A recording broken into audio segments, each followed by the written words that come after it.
पवित्र शास्त्र बायबल वाचन कार्यक्रम मत्ती शुभवर्तमान अध्याय 26 मराठी।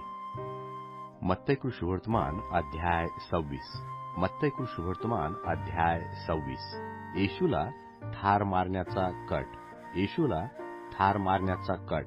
मग असे झाले की येशूने ही सर्व वचने समाप्त केल्यावर आपल्या शिष्यास म्हटले, तुम्हास ठाऊक आहे की 2 दिवसांनी वल्हांडण सण आहे आणि मनुष्याच्या पुत्राला वधस्तंभावर खिळविण्यासाठी धरून देतील। तेव्हा कैफा नावाच्या प्रमुख याजकाच्या वाड्यात मुख्य याजक व लोकांचे वडीलजन जमले आणि येशूला कपटाने धरून जीवे मारावे अशी त्यांनी मसलत केली। परंतु लोकांमध्ये गडबड होऊ नये म्हणून हे सणात नको असे त्यांनी म्हटले। बेथानी येथे येशूस करण्यात आलेला तेलाभ्यंग। बेथानी येथे येशूस करण्यात आलेला तेलाभ्यंग। तेव्हा येशू बेथानीत कुष्ठरोगी शिमोन याच्या घरी असता कोणी एक स्त्री बहुमोल सुगंधी तेलाची अलाबास्त्र कुपी घेऊन त्याचकडे आली आणि तो भोजनास बसला असता तिने त्याच्या मस्तकावर ती ओतली। हे पाहून त्याचे शिष्य रागावून म्हणाले, हा नाश कशाला केला? हे सुगंधी तेल विकून पुष्कळ पैसे आले असते व ते गरिबास देता आले असते। येशूने हे पाहून त्यास म्हटले, या स्त्रीला का त्रास देता? हिने तर माझ्यासाठी चांगले कृत्य केले। गरीब नेहमी तुमच्याजवळ आहेत, परंतु मी तुम्हाजवळ नेहमी आहे असे नाही। हिने सुगंधी तेल माझ्या शरीरावर ओतले, हे माझ्या उत्तर कार्यासाठी केले। मी तुम्हास खचित सांगतो, सर्व जगात जेथे जेथे ही सुवार्ता गाजवतील तेथे हिने जे केले आहे तेही हिच्या स्मरणार्थ सांगतील। यहूदा विश्वासघात करतो। यहूदा विश्वासघात करतो। तेव्हा यहूदा इस्कारियोत नावाच्या 12 एकाने मुख्य याजकाकडे जाऊन म्हटले, मी त्याला धरून तुमच्या स्वाधीन केले तर मला काय द्याल? त्यांनी त्याला 30 रुपये तोलून दिले। तेव्हा तो त्याला धरून देण्याची संधी पाहू लागला। शेवटले भोजन। नंतर बेखमीर भाकरीच्या सणाच्या पहिल्या दिवशी येशूकडे शिष्य येऊन म्हणाले, आपणाकरता वल्हांडणाच्या भोजनाची तयारी आम्ही कोठे करावी म्हणून आपली इच्छा आहे? त्याने म्हटले, नगरात अमुक एका इस्माकडे जाऊन त्याला सांगा की गुरु म्हणतो, माझी वेळ जवळ आली आहे। मी आपल्या शिष्यासहित तुझ्या येथे वल्हांडण सण करतो।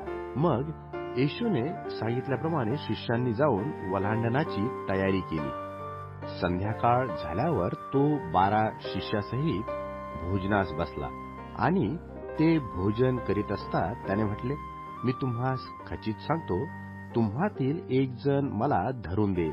तेव्हा ते फार खिन्न झाले आणि प्रत्येक जण त्याला विचारू लागला, प्रभुजी, मी आहे काय तो? त्याने उत्तर दिले की ज्याने मजबरोबर ताटात हात घातला तोच मला धरून देईल। मनुष्याच्या पुत्राविषयी जसे लिहिले आहे तसा तो जातो खरा, परंतु जो मनुष्याच्या पुत्राला धरून देतो त्या मनुष्याला धिक्कार असो। तो मनुष्य जन्मला नसता तर ते त्याला बरे होते। तेव्हा त्याला धरून देणारा यहूदा याने विचारले, गुरुजी, मी आहे काय तो? तो त्याला म्हणाला, तू म्हटले तसेच। मग ते भोजन करीत असता येशूने भाकर घेऊन व आशीर्वाद देऊन ती मोडली आणि शिष्यास देऊन म्हटले, घ्या, खा, हे माझे शरीर आहे। आणि त्याने प्याला घेतला व परमेश्वराचे उपकार स्मरण करून तो त्यास दिला व म्हटले, तुम्ही सर्व यातील प्या, हे माझे नव्या कराराचे रक्त आहे। हे पापांची क्षमा होण्यासाठी बहुतांकरिता ओतले जात आहे। मी तुम्हास सांगतो की मी आपल्या पित्याच्या राज्यात तुम्हाबरोबर नवा पिईपर्यंत येथून पुढे द्राक्षाचा उपज पिणारच नाही। शिष्य आपल्याला सोडून जातील याबाबत येशूचे भविष्य। शिष्य आपल्याला सोडून जातील याबाबत येशूचे भविष्य. नंतर गीत गाऊन ते जैतुनाच्या डोंगरावर निघून गेले. तेव्हा येशू त्यास म्हणाला, तुम्ही सर्व याच रात्री मजविषयी अडखळाल, कारण असे लिहिले आहे की मी मेंढपाळाला मारेन आणि कळपातल्या मेंढरांची दानादान होईल. परंतु उठल्यावर मी तुमच्या पूर्वी गलिलात जाईन. पेत्राने त्याला उत्तर दिले की तुझविषयी सर्व अडखळले तरी मी कधीही अडखळणार नाही.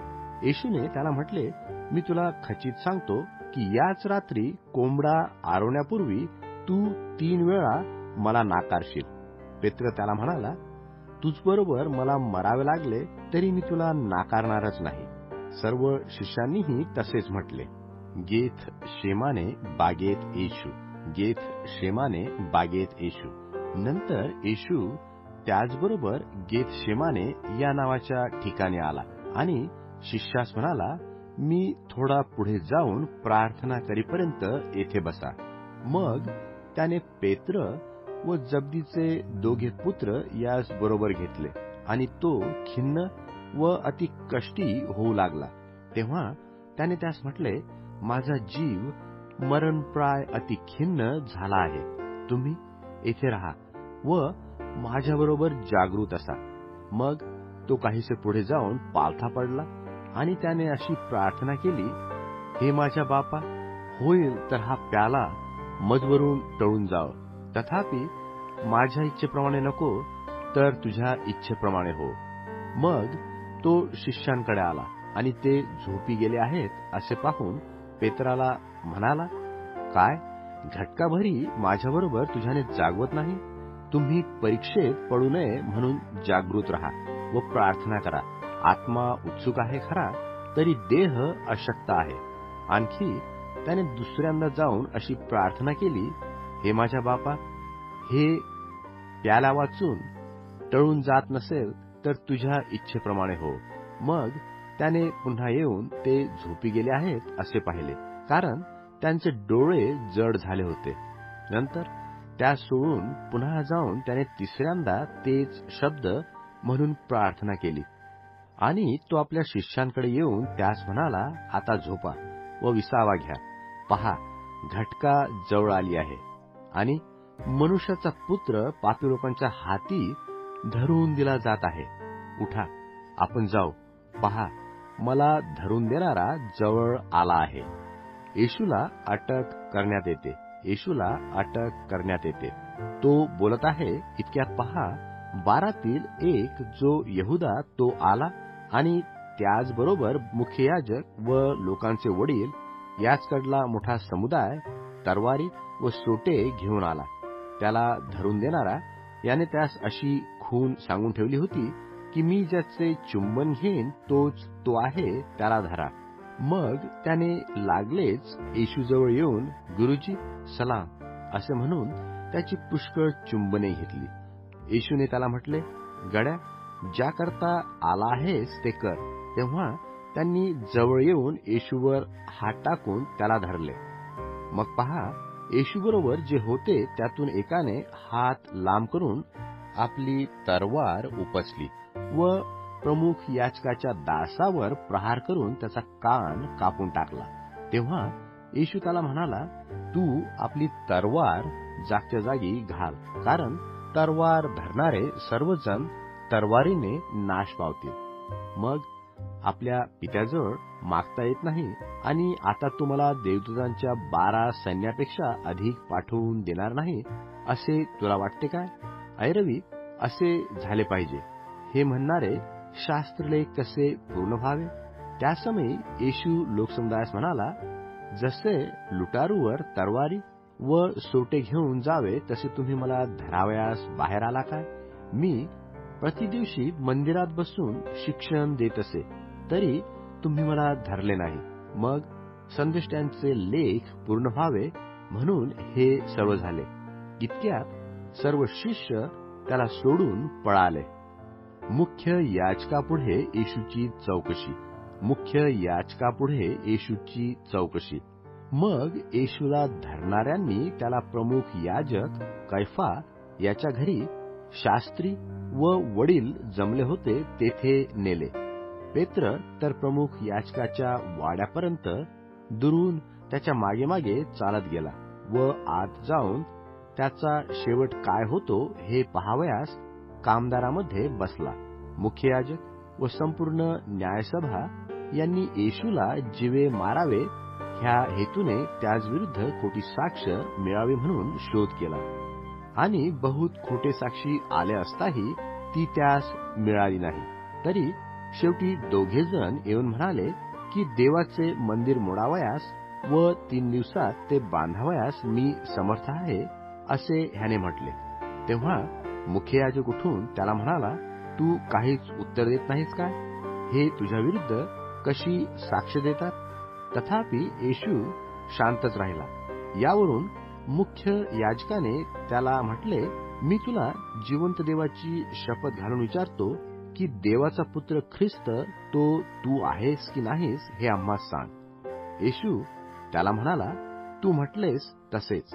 आणखी मी तुम्हा सांगतो, यापुढे तुम्ही मनुष्याच्या पुत्राला सर्वसमर्थाच्या उजवीकडे बसलेले व आकाशाच्या मेघावर आरूढ होऊन येताना पाहाल. तेव्हा प्रमुख याजकाने आपली वस्त्रे फाडून म्हटले, याने दुर्भाषण केले आहे.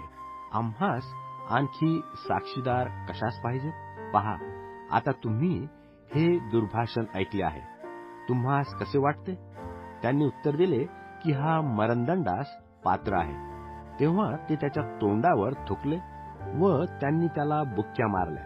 आणि कोणी त्याला चपडाका मारून म्हटले, अरे ख्रिस्ता, आम्हाबरोबर अंतर्ज्ञानाने बोल, तुला कोणी मारले? पेत्र येशूचा नकार करतो. इकडे पेत्र वाड्यात बाहेर बसला होता. तेव्हा एक दासी त्याचकडे येऊन म्हणाली, तूही गालिलकर येशूबरोबर होतास. तो सर्वांच्या समोर नाकारून बोलला, तू जे म्हणतेस ते मला ठाऊक नाही. मग तो बाहेर देवडीवर गेल्यावर दुसरीने त्याला पाहून तेथल्या लोकांस म्हटले, हा ही नासोरी येशूबरोबर होता. पुन्हा तो शपथ वाहून नाकारून बोलला की मी त्या मनुष्याला ओळखत नाही. नंतर काही वेळाने तेथे उभे राहणारे लोक जवळ येऊन पेत्राला म्हणाले, खरोखर तूही त्यातला आहेस, कारण तुझ्या बोलण्यावरून तू कोण आहेस हे दिसून येते. तेव्हा तो शपथोच्चार करून व शपथा वाहून म्हणू लागला की मी त्या मनुष्याला ओळखीत नाही. इतक्यात कोंबडा आरवला. तेव्हा कोंबडा आरवण्यापूर्वी 3 वेळा तू मला नकारशील असे जे येशूने पेत्राला सांगितले होते ते त्याला आठवले आणि तो बाहेर जाऊन मोठ्या दुःखाने रडला.